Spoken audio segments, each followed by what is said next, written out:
यह तस्वीर रामायण से जुड़ी उन कहानियों या रहस्यों की ओर इशारा करती है जो अक्सर मुख्यधारा की चर्चाओं में कम सुनने को मिलती हैं। तस्वीर में राजा जनक को माता सीता के धरती से प्रकट होने वाले दृश्य को दिखाया गया है। यहाँ रामायण से जुड़े 5 ऐसे ही रोचक और अनकहे तथ्य दिए गए हैं। 1. लक्ष्मण 14 वर्षों तक नहीं सोए थे। माना जाता है कि वनवास के दौरान लक्ष्मण अपने भाई राम और भाभी सीता की रक्षा करना चाहते थे।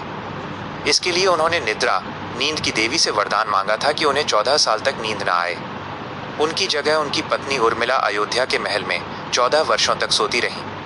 इसी कारण लक्ष्मण को गुडाकेश, नींद को जीतने वाला भी कहा जाता है। 2. रावण एक महान संगीतज्ञ और विद्वान था। भले ही रावण को बुराई का प्रतीक माना जाता है, लेकिन वो वेदों का ज्ञाता और भगवान शिव का परम भक्त था। वो वीणा बजाने में इतना निपुण था कि उसके ध्वज पर भी वीणा का चिन्ह था। कहा जाता है कि जब रावण मृत्युशैया पर था, तब स्वयं भगवान राम ने लक्ष्मण को उसके चरणों में बैठकर राजनीति और कूटनीति की शिक्षा लेने भेजा था। 3. माता सीता का वेदावती के रूप में पिछला जन्म। पुराणों के अनुसार सीता माता पिछले जन्म में वेदावती नाम की एक तपस्विनी थी। रावण ने उनका अपमान करने की कोशिश की थी, जिसके बाद उन्होंने अग्नि में समाकर रावण को श्राप दिया था कि वो उसके विनाश का कारण बनेगी। अगले जन्म में वो राजा जनक को भूमि से प्राप्त हुई। 4.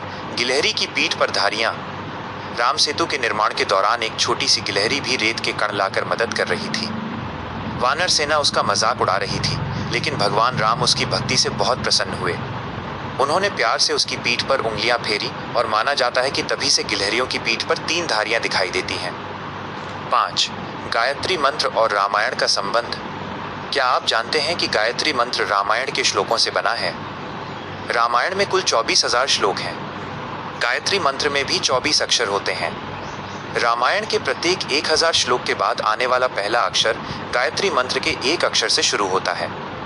एक रोचक जानकारी, तस्वीर में जो दृश्य है वो सीता माता के जन्म का है। राजा जनक जब हल चला रहे थे, तब उन्हें धरती के अंदर एक सोने के संदूक में नन्ही कन्या मिली थी। क्योंकि वो हल के अग्रभाग, जिसे सीत कहते हैं, से टकराने पर मिली थी, इसलिए उनका नाम सीता रखा गया।